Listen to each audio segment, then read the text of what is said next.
વર્તમાન સમયમાં સામાજિક જીવનમાં અનેક તાણાવાળા જોવા મળે છે. ખાસ કરીને લગ્ન જીવનમાં વધતા વિચ્છેદન અનેક પરિવારોને બરબાદ કરી રહ્યા છે.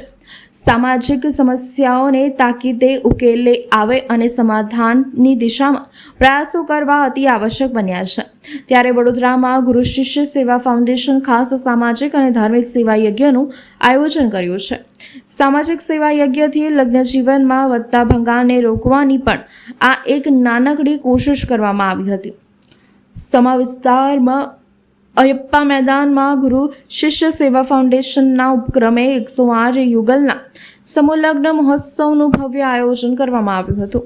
આ સમગ્ર લગ્નમાં યોજાઈ નવજીવનની શરૂઆત કરનારા યુગલોના લગ્નની સાથે કર્યાવરણ પણ આપવામાં આવ્યું હતું. તેમજ નવયુગલોના લગ્ન ટકી રહે તે માટે જે યુગલો લગ્ન 1000થી વધુ દિવસો સાથે રહેશે તેવા યુગલોને સંસ્થા અને આયોજકો તરફથી 21,000ની FD આપવામાં આવી હતી. સાથે જ અન્ય સરકારી લાભો તેઓને મળે તે દિશામાં પ્રયાસો કરવામાં આવ્યા છે.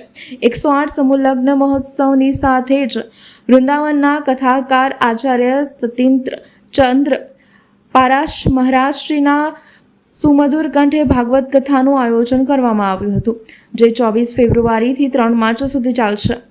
સંસ્થાના આ પ્રયાસોને મજબૂત બળ મળે છે.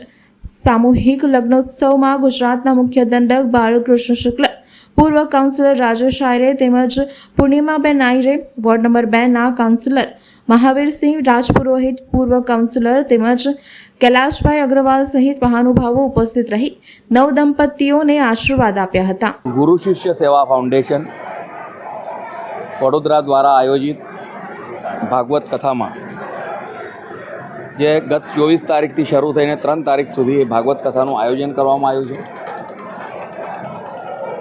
મહેન્દ્રભાઈ અગ્રવાલ અને તેઓના ટીમ દ્વારા આજે જ્યારે ભગવાન શ્રી કૃષ્ણ અને માતા રૂક્મિણીજીના વિવાહનો જે પ્રસંગ હતો એ પ્રસંગને સાક્ષી બનાવીને સર્વ જ્ઞાતિના 108 જેટલા જોડાઓનું જ્યારે સમૂહ લગ્ન કરવાનું આયોજન કરવામાં આવ્યું. મને લાગે છે કે આ પ્રકારનું આયોજન કદાચ આખા દેશમાં પહેલી વખત થયું હશે. ભાગવત કથાનું આયોજન થતું હોય છે, સમૂહ લગ્નનું આયોજન થતું હોય છે, પરંતુ રૂક્મિણી વિવાહના દિવસે 108 જોડાઓનું સમૂહ લગ્ન થાય અને એ દિવસે એટલે કે માતા રૂક્મિણીજીના પ્રમાણે જ જેમનું જીવન સમૃદ્ધ થાય એ શુભ આશયથી જ્યારે ગુરુ શિષ્ય સેવા ફાઉન્ડેશન દ્વારા આ ખૂબ મોટું આયોજન કરવામાં આવ્યું છે. અદ્ભુત આયોજન છે, તે બદલ તમામ આયોજકોનો ખૂબ આભાર માનું છું. અને સાથે સાથે આજે જેમને પણ પોતાના દાંપત્ય જીવનમાં પગલાં મૂક્યા છે એ તેઓને પણ ખૂબ શુભકામના. શહેર એ સંસ્કારી નગરી છે, ધર્મની નગરી છે અને એના જે સંસ્કારો છે આપ જોઈ રહ્યા છો કે એકી સાથે 108 જોડા અને લગ્ન કરવા એ કોઈ નાની વાત નથી.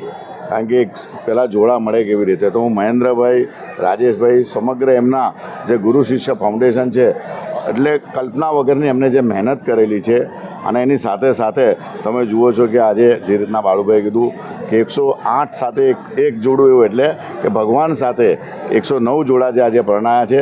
બધા જ લોકોને ખૂબ ખૂબ ધન્યવાદ અને ખૂબ ખૂબ શુભેચ્છા પાઠવીએ છીએ. સાથે સાથે જે લોકોનું કન્યાદાન જે લોકોએ પણ કર્યું છે, મને લાગે આ કન્યાદાન કરતાં કોઈ મોટું દાન નહીં હોતું.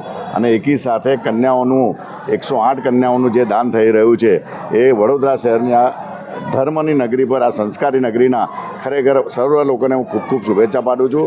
અને મહેન્દ્રભાઈ, રાજેશભાઈ અને સમગ્ર એમને જે અગ્રવાલ સમાજના બહુ જ લોકોએ 8 દિવસ સુધી જે મહેનત કરી છે, રાત દિવસ જોયા વગર છેલ્લા 4 દિવસથી હું પણ એમની સાથે હતો અને અમને એવું લાગ્યું છે કે ખરેખર આ એક સમાજ એવો છે કે અહીં કોઈ એવું જોયું નથી કે કયા સમાજના દીકરીઓ છે. દરેક સમાજના સર્વ જ્ઞાતિના એ ભેગા કરીને બધા જ લોકોને એ લગ્ન કર્યું છે. ફરી એકવાર સર્વ લોકોને ખૂબ ખૂબ શુભેચ્છા. બાળુભાઈ પોતાનો કિંમતી સમય આપી અહીં આવ્યા છે, એમને પણ ખૂબ ખૂબ શુભેચ્છા. અને આપ સૌ મીડિયાએ પણ ખૂબ એની લોકો સુધી આ મેસેજ પહોંચાડેલો છે અને જેના લીધે જ આજે આટલી મોટી સંખ્યામાં સૌ લોકો પણ આવ્યા છે.